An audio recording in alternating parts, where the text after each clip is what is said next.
Welcome to Lost Relation Chronicles. Grace stood in front of the hallway mirror, adjusting the strap of her red dress. Her reflection smirked back at her as she picked up her purse, barely glancing in my direction. Then, with a casual tone, she tossed out the words that would change everything. I'm off on a date. Try not to be too jealous. For a second, I thought I misheard her. Maybe it was a joke, some offbeat attempt at humor, but the way she shifted her weight, deliberately avoiding my gaze, told me otherwise. This was real. I gripped the edge of the kitchen counter, my mind scrambling to make sense of what I just heard.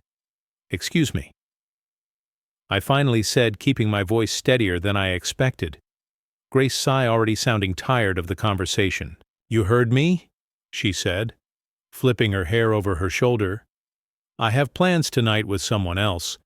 It wasn't just the words.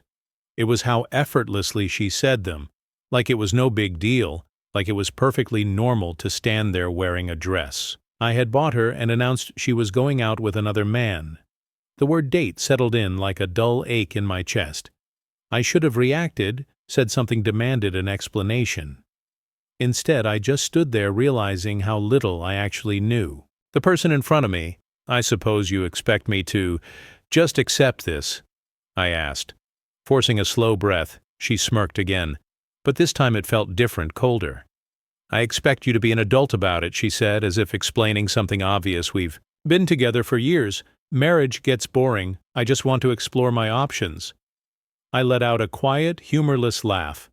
My pulse pound sounded in my ears, but outwardly, I remained calm. Too calm. "So let me get this straight," I said evenly.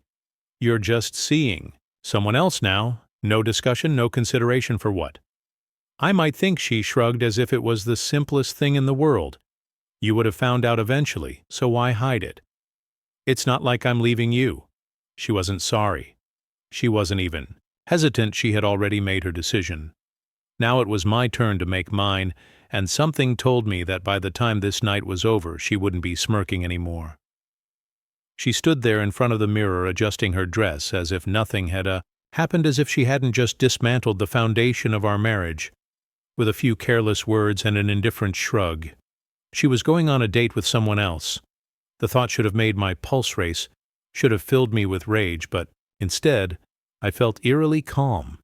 My mind was sharper than it had been in years. A part of me expected anger to crash over me, to shake the walls of this house with the force of my reaction. But it didn't come. Not yet. Instead, I felt awake. I had spent years moving through life comfortably, never questioning, never doubting. I wasn't the kind of man who checked his wife's phone, who asked too many questions, who played the role of the paranoid husband. I trusted her. I never had a reason not to until now. Grace sighed, turning back to me, clearly irritated that I wasn't reacting the way she had expected. What she said, shifting her purse to her other shoulder, "You're acting weird." I almost laughed. Maybe I actually did, a dry, humorless sound escaping. My throat wrote. Instead, I asked how long. My voice was too even, too controlled. She blinked. How long? What? I held her gaze, letting the silence stretch between us. "How long has this been going on?" She rolled her eyes, exasperated, as if I were being unreasonable, as if I had just asked her something trivial like what was for dinner. "Don't be like that," she said with a dismissive wave of her hand. "It's not a big deal. Not a big deal." The words rattled around in my mind, echoing until I wasn't sure I'd heard them correctly. My fingers tightened around the back of the chair. "Not a big deal," I repeated slowly. "You walking out that door to meet another man, letting him touch you the way I do, that's not a big deal." For the first time, her confidence wavered just for a second. A flicker of guilt flashed across her face, buried beneath layers of indifference, but it was gone almost as quickly as it appeared. She rolled her shoulders back, regaining that smug, self-assured demeanor. "I didn't say." "It wasn't important," she replied, her voice smooth, measured. "I'm just saying this is life. People change, relationships evolve. And frankly, you should be grateful on being honest about it." "Grateful, really?" I studied her, taking in the way she looked at me, not with regret, not with doubt, but with a sense of detachment, like she had already moved on, like this conversation was just a formality. And that's when I knew she had been preparing for this, maybe not this exact moment, but the moment, the one, where she would finally stop pretending, where she would say the words out loud, where she would make it real. I took a slow step forward. She didn't. Flinch didn't look away. "You're not the woman I married," I said quietly. Her smirk widened, like she'd been waiting for me to say that. "Of course not," she replied, her tone light, almost amused. "People change?" "I've changed. Maybe you should too." It was as if she were speaking to a stranger, like I was the one being unreasonable here. I exhaled through my nose, keeping my emotions locked down. "And what exactly do you expect me to do with this information, Grace?" She lifted a brow as if the answer was obvious. "I expect you to accept it." She took another step toward the door, glancing at her watch, checking. The time like this was just another appointment on her schedule, another obligation to get through before moving on to something more exciting. She had already made up her mind, and now so had I. I straightened my posture, going rigid, my hands unclenching. "Go," I said. Simply, that caught her off guard, her head tilted slightly, lips parting. In surprise, she hadn't expected that. "You're okay with this?" I smiled, not the kind of smile she was used to. "No. I admit it, but you've already made your choice now. It's my turn for the first time tonight." Her fingers twitched slightly at her side. She hesitated just for a second. She looked nervous. Good. Then without another word she turned and walked out the door, leaving behind a silence so thick it was suffocating. I didn't move, didn't rage, didn't break anything. I just stood there, my mind racing faster than it ever had before. She thought she was the one in control of the situation, but she had no idea what was coming next.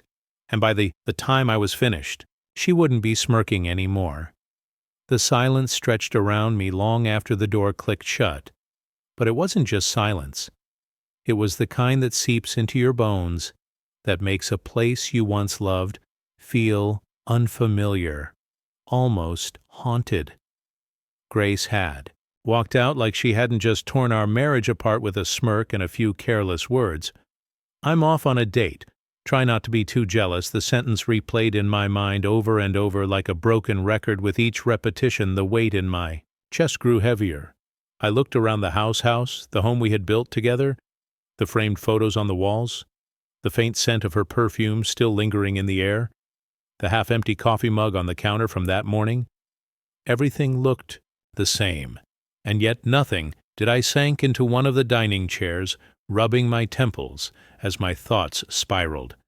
How long had she been planning this? How long had I been living in blissful ignorance, thinking we were just another married couple navigating life's usual ups and downs?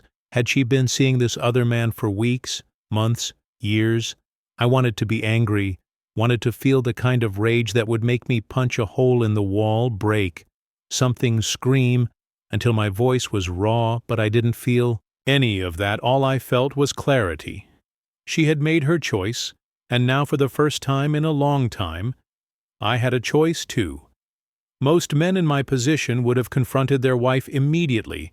They would have demanded answers, the truth. Maybe even begged for an explanation. But I wasn't going to do that. Grace wanted a reaction. She wanted a scene. She wanted to see me unravel, to prove to herself that I was the pathetic, predictable husband she had already written off in her mind. I wasn't going to give her that satisfaction. Instead, I took a slow breath, reached for my phone, and dialed. Not her. That would have been too easy. No, I called someone I hadn't spoken to in a long time. "Hey, it's me," I said when the line picked up. A pause, then a familiar voice. "Henry." I hadn't spoken to my brother in over a year, not because of a dramatic falling out. Just life pulling us in different directions. He had moved out of state, built a life of his own, while I had sunk deeper into the routine of marriage. "Work and responsibilities. I need a favor," I said, cutting straight to the point. Another pause. Then, "What kind of favor?" I hesitated, gripping the phone a little tighter. "I just need to get out of here for a bit." Henry exhaled. "You okay?" "Was I?" "I wasn't." "Sure." But I wasn't about to explain everything over the phone, not really. I admitted, but I will be silence stretched between us. Then finally come on over. I hung up, grabbed my keys and walked out the door, without bothering to lock it behind me, because, for the first time in my life, I wasn't sure if I'd be coming back. The drive to Henry's house was longer than I remembered, giving me too much time alone with my thoughts. Grace had never been the type to settle for an ordinary life. She always wanted more excitement, more adventure, more attention maybe. I had been blind to it before, or maybe I had just convinced myself that I was enough for her. Clearly I wasn't. By the time I pulled into Henry's driveway, my decision was already made. I wasn't going to chase her. I wasn't going to fight for a woman who had walked away from me in her mind long before she stepped out that door tonight. Instead, I was going to do something she never expected. I was going to let her go, and something told me that in the end, she would regret it more than I ever would. I sat in my car for a while before knocking on Henry's door. The low hum of the engine was the only sound in the otherwise quiet street. It felt strange. This wasn't where I was supposed to be on a night like this. I should have been at home, maybe watching a late-night show with Grace or reading in bed while she scrolled through her phone, but instead I was here. I took a deep breath, my fingers tightening around the steering wheel. A part of me wanted to turn back to drive home, to pretend none of this was happening. But I knew better. Grace had made sure of that. She wanted me to feel powerless. That's what this was all about, wasn't it? The smirk, the casual dismissal, the way she strutted out the door without a second thought. She wanted me to feel like I had no control over what was happening in my own marriage, but she was wrong. I wasn't some lost puppy waiting for her to come home. I wasn't going to crumble under the weight of her choices, no. If she thought she had control over how this story played out, she was dead wrong. I finally stepped out of the car and knocked twice. The door swung open. Almost immediately, Henry stood there in a hoodie and sweatpants, looking at me like I had just shown up from another planet. Well, this is unexpected, he said, stepping aside. I walked in, taking in the familiar surroundings. It had been over a year since I'd last been here, yet nothing had changed. The same old Lee couch, the same stack of books on the coffee table, the faint scent of coffee lingering in the air. Henry shut the door and studied me. All right, he said, crossing his arms. What's going on? I sighed, running a hand through my hair. Grace is cheating on me. The words felt foreign in my mouth, like they belonged to someone else's story. Henrik's expression darkened. Are you sure? I let out a bitter laugh. She told me herself. He blinked. She told you, oh, not? In some guilty confession. I said, my voice edged with bitterness, more like a mocking kind of way. She stood in front of me, put on a dress, and said she was going on a date just like that. No shame, no hesitation. Henry let out a low whistle. Wow, that's you, Henry. Exhaled sharply as I sank onto the couch for a while. He didn't say anything. He just sat across from me, tapping his fingers against his knee, lost in thought. Finally he spoke. So what? Now I have been waiting for that question, the moment everything shifted. Betrayal has a way of knocking the air out of you, leaving you hollow and aimless. But once the initial shock fades, you're left with a choice: stay the victim or take control. I refused to be the victim, leaning forward. I met Henrik's gaze. I'm not chasing her. I said, I'm not fighting for her. I'm not begging her to stay. I'm done. Henry raised an eyebrow just like that. I shrugged. What's the alternative? Sit around and wait for her to come home, pretending everything's fine, try to win her back while she's off entertaining someone else. He nodded slowly. You're right. She doesn't deserve that. No, she doesn't. I agreed, and yet I still felt the weight of it. Not just the betrayal itself, but the sheer casualness of it. She hadn't even tried to hide it. She had looked me in the eye and dared me to react. That wasn't just infidelity, that was cruelty, and cruelty, like that didn't come from nowhere. She planned this, I realized out loud. Henry frowned. What do you mean? I ran a hand down my face, piecing things together. She didn't just wake up today and decide to cheat. She's been pulling away for months, staying late at work, making excuses, treating me like an afterthought. This wasn't impulsive. It was calculated. That realization should have crushed me. Instead, it made me angry because suddenly I wasn't just some guy whose wife had cheated on him. I was a man whose wife had spent months orchestrating his downfall, and she had expected me to just sit back and take it. The unexpected message just as I was about to speak. My phone busted my stomach, twisted slightly. When I saw the name on the screen, Grace Henry leaned forward. "Are you going to answer that?" I stared at the message for a long moment before swiping to open it. "Hey, don't wait up, I might be late." I laughed an actual laugh, a short, bitter sound that filled the room. She still thought she was in control. Henry peered at the screen. "She's really just Alan." Yeah, I slid my phone back into my pocket, but so am I. Because what Grace didn't know was that by the time she came home, she wouldn't be walking back into the same life she had left behind. She had made her choice now. It was my turn to make mine. I didn't sleep that night, not out of rage, sadness, or heartbreak. No, those emotions had already burned away, leaving something colder, sharper. In their place, I was thinking. Planning. By the time dawn crept through the blinds of Henry's guest room, I had mapped out my next moves. Grace had spent months carefully constructing her plan, believing she held all the power, but what she failed to realize was that for the first time in our marriage, I was the one pulling the strings, and the first thing I did that morning was call a lawyer. Not just any lawyer. The best. Within an hour, I was sitting across from a man who practically smelled like victory. His name was Ron Jeremy, and his presence alone could intimidate the devil. So Ron said, flipping through the folder, "I had brought your wife is having an affair, and she thinks you're just going to, sit around and wait for her. Seems like it," I said. Ron smirked. "People like her always think they're untouchable until they're not." I liked him already. I laid everything out for him, the way Grace had smirked when she told me she was going on a date, the slow withdrawal over the past few months, the arrogance, the complete lack of remorse. Ron listened intently, nodding every so often. Then, after a long pause, he leaned back. "This can work in your favor." He said, "You haven't confronted her yet, which means she still thinks she has the upper hand. That's good. Let her believe that. The less she suspects, the cleaner this will be." I exhaled tension. I hadn't even realized I was carrying, leaving my body. This was happening. I wasn't just reacting anymore.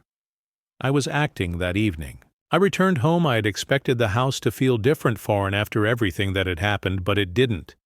It felt the same. She was the one who had changed, not me.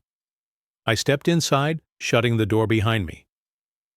The air was thick with the scent of her perfume, a reminder that not long ago she had stood in this very space and smiled as she told me she was leaving to be with someone else. I moved through the house, taking everything in the frame photos on the walls, the neatly arranged bookshelves, the throw blanket draped over the couch, a life that was already crumbling even if it didn't look like it yet. Then I heard it, the sound of her key in the door. Grace stepped inside, tossing her purse onto the counter like she hadn't just spent the night with another man. She froze when she saw me. "Oh," she said, surprised. "You're home?" She hadn't expected me to be here. That much was clear. I smiled, leaning casually against the kitchen island. Where else would I be? She studied me, trying to gauge my mood, trying to see if I was about to explode, break down, beg. I did none of those things. Instead, I tilted my head. "How was your date?" A flicker of something crossed her face, but she covered it quickly, smiling sweetly. "It was great. Thanks for asking." I nodded as if I actually cared. Then I gestured toward the dining table where a neat stack of papers waited. Her gaze followed my hand, and the moment she saw them, the smirk vanished. "What's this?" she asked slowly. I didn't answer. Right away I wanted her to sit in the moment, to feel the walls closing in. Finally I spoke. "Divorce papers." I said smoothly, figured I'd save you the trouble. Her lips parted slightly. She wasn't prepared for this. She had expected a fight. She had expected drama. She had not expected me to be the one calling the shots. "You're serious?" she asked, her voice quieter now. I nodded completely. She let out a breathless laugh, one with no humor in it. "So that's it? You're just done?" I pretended to think about it. For a second then I smiled. "Yep." She stared at me, and for the first time since this all began, I saw it panic. She had been so sure I would fight for her, that I would beg that I would be too broken to walk away. She had underestimated me, and now she was realizing it, but it was too late. I turned and headed for the stairs, leaving her standing there in stunned silence, because she wasn't worth another second of my time. Grace didn't say a word as I walked past her, but I could feel her eyes on me. The tension in the air was almost suffocating, like a storm on the verge of breaking. I heard it, the shallow hitch in her breath, the slight tremor in her exhale, the telltale signs of a woman who had just realized she wasn't as untouched able. As she thought I didn't stop, I didn't turn back. I made my way upstairs, each step echoing through the quiet house, our house, at least for now. When I reached our bedroom, I locked the door behind me, not because I was afraid of her, but because I refused to give her the satisfaction of a conversation. She had said everything she needed to the moment she smirked and told me she was going on a date. Everything after that irrelevant. I sat on the edge of the bed, exhaling. Slowly, the day had been long, exhausting in ways I hadn't expected. But there was something freeing about this moment. I had made my decision, and she knew it. That alone gave me the upper hand, something she never anticipated from downstairs. I heard movement. She hadn't stormed out yet. She was lingering, probably trying to figure out how to spin this in her favor. She was good at that, twisting narratives, making herself the victim, turning situations into something they weren't, but this time she had no leverage. I pulled out my phone, scrolling through my messages until I found Ron's name. Our conversation from earlier flashed across Ross the screen. "Make sure she doesn't suspect anything until everything is finalized." I smirked. She didn't suspect a thing. A knock on the door broke the silence. I ignored it. Another knock. This time, more insistent. Still, I didn't move. Finally, her voice came through. "Nathan." Closed my eyes briefly. She only used my full name when she wanted something. What I said, my tone flat. A pause, then, "Can we talk?" I let out a quiet breath, shaking my head, even though she couldn't see me talk. Now she wanted to talk. I had given her every opportunity before every chance to communicate, to tell me if something was wrong, to be honest about what she wanted. Instead, she had chosen to humiliate me, to treat me like an afterthought in my own marriage. And now, the moment she realized I wasn't growling, she suddenly wanted a conversation. Typical. I stood up, unlocked the door, but didn't open it. If she wanted to talk, she could do it on my terms. The second the door cracked open, she pushed her way inside. She looked different now. The arrogance from earlier was gone, replaced by something else. Uncertainty. Good. She folded her arms, tilting her head slightly, trying to regain control. "So you just ending things?" I met her gaze, unflinching. "Yeah." She exhaled, shaking her head. "Come on, Nathan." This is ridiculous. I almost laughed. Ridiculous. She had walked out of our house like a queen on her way to a feast, parading her infidelity in front of me, like it was nothing. And now she had the audacity to call this ridiculous. Crossed my arms. "What exactly do you think is ridiculous? That I'm not begging you to stay, that I'm not groveling for your attention? Because if that's what you expected, you seriously miscalculated." Her lips parted slightly for the first time. She looked caught off guard, like she didn't have a perfectly rehearsed response ready. "I thought we had an understanding," she muttered after a beat, her voice quieter now. I raised an eyebrow. "An understanding?" She sighed, exasperated. "Marriage isn't black and white, Nathan. It's not some fairy tale where two people stay completely devoted to each other. Forever people evolve, things change. And I thought, she exhaled sharply. I thought you'd at least be open-minded. I shook my head, a dry laugh escaping. My lips let me get this straight. You think a real marriage means I should sit back while you go out and have your fun? That I should just accept you dating other people, while I stay at home like some loyal pet? She frowned. That's not what I meant. It's exactly what you meant. A flicker of frustration crossed her face, and for the first time I saw the cracks in her carefully constructed mask. You're making this hard than it needs to be, she muttered. I took a slow step forward, lowering my voice. No, Grace, you made this harder. The second you decided I wasn't worth the truth. Her jaw clenched. So what? Now we just throw away everything we built. I tilted my head. You already did. She flinched, a small reaction, but I caught it. I exhaled, finally feeling the exhaustion settle deep in my bones. I had nothing left to say, nothing left to give her. The divorce is happening, I said, my voice. Even if you want to act like this is some kind of shock, go ahead, but don't stand here and pretend. You didn't choose this. A thick silence stretched between us.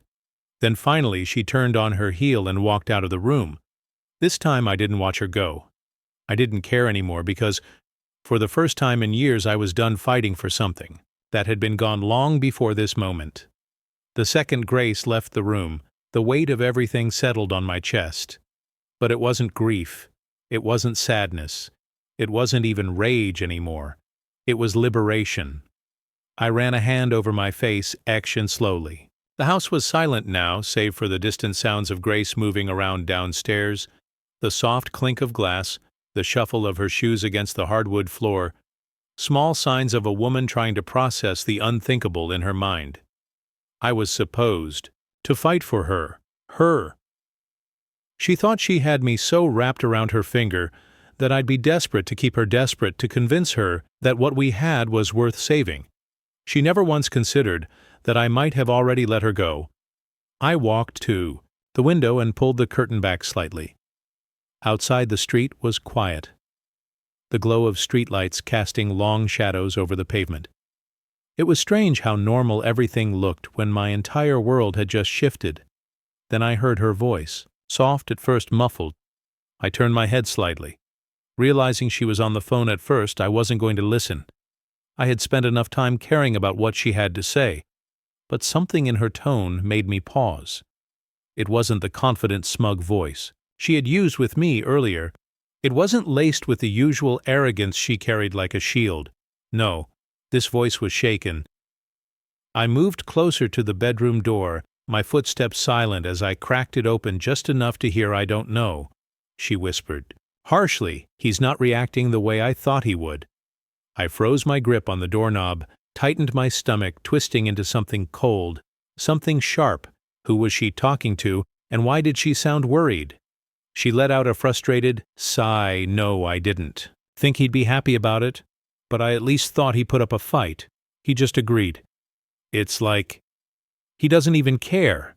She paused, then softer this time, almost uncertain. What if I miscalculate? I nearly laughed. Miscalculated. That was the first intelligent thought she'd had all night.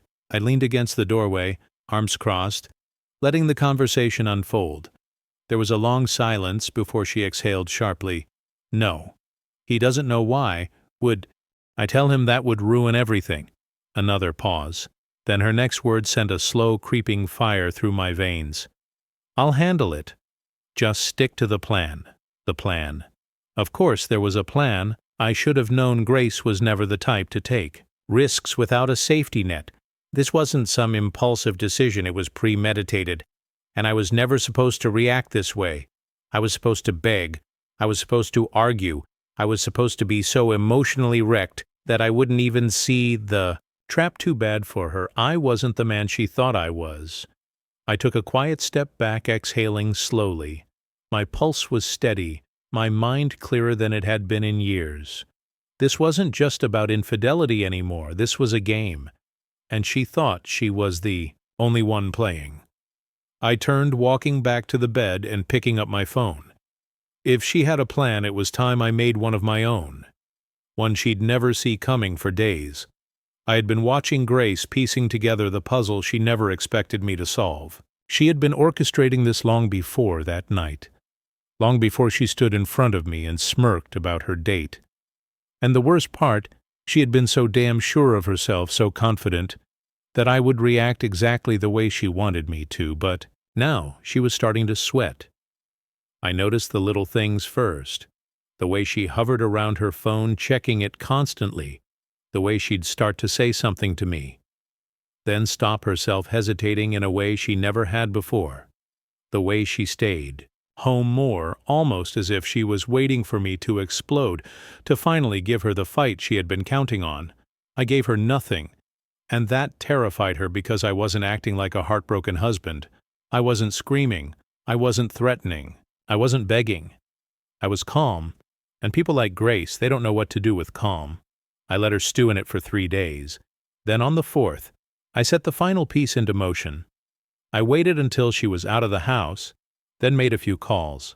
I met with Ron again, finalizing the last details of the divorce, one that, thanks to my lawyer's expertise, left nothing in Grace's favor.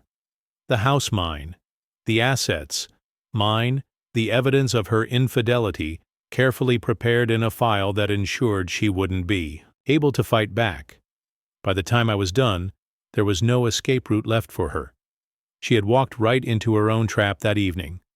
I sat at the kitchen table waiting. My keys rested on the counter. A single glass of whiskey in front of me. The front door opened. Grace stepped inside, then stopped short when she saw me there. It was again hesitation. She was nervous. Good.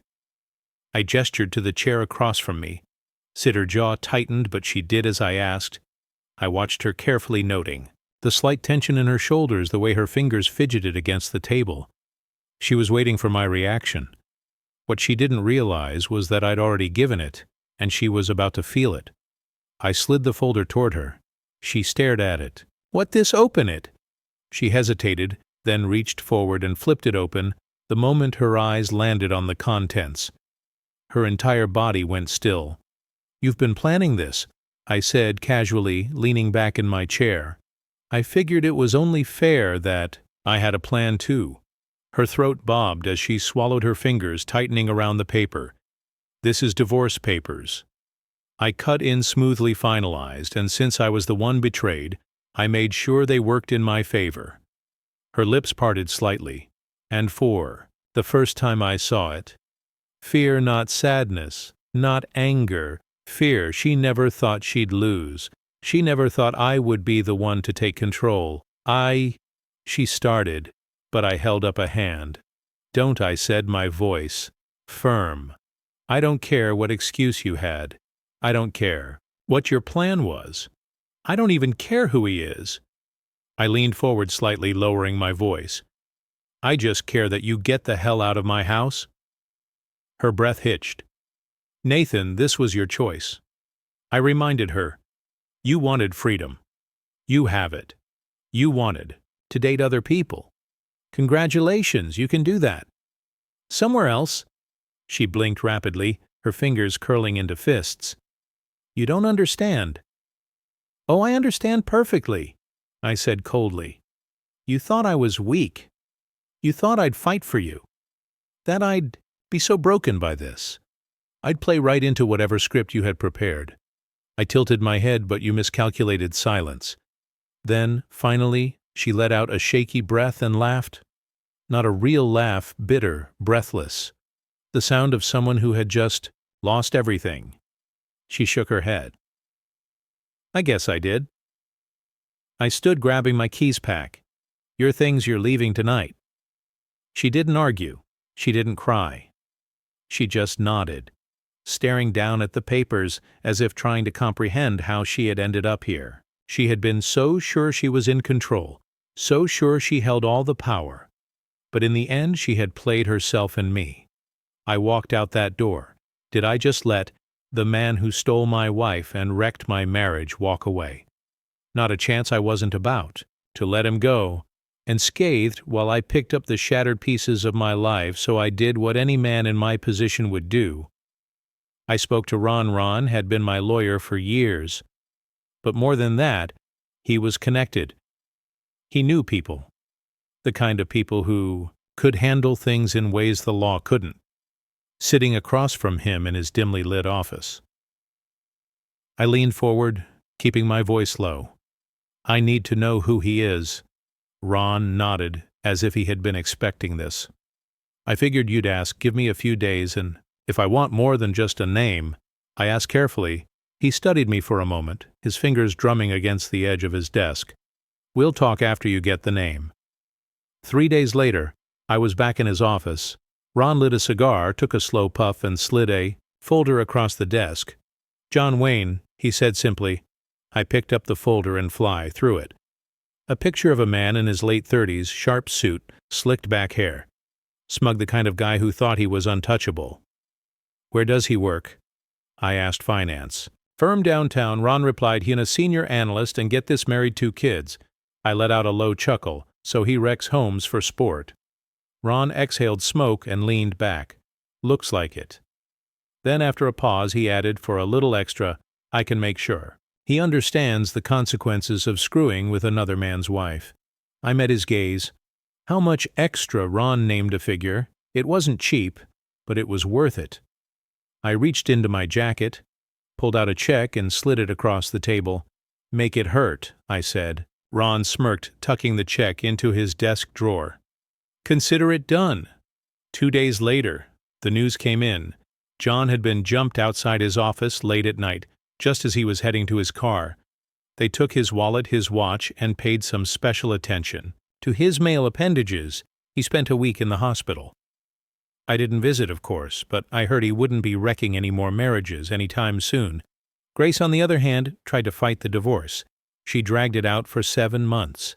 Clinging to whatever scraps of control she thought she had left, she tried everything, claimed infidelity on my part, tried to argue over assets, even attempted to get spousal support. Ron tore through her arguments like a wolf through raw meat. Every dirty little secret, every lie, every manipulation, he laid them out in court like a well-prepared feast. By the time he was done, there was nothing left for her to cling to. The judge ruled in my favor. I got the house, I got the assets, and Grace, she got nothing. She left town not long after. Word was she moved to Chicago looking for a fresh start. I didn't care for the first time in a long time. I felt free. Dear listeners, please share your thoughts in the comments section below. And don't forget to like, share, and subscribe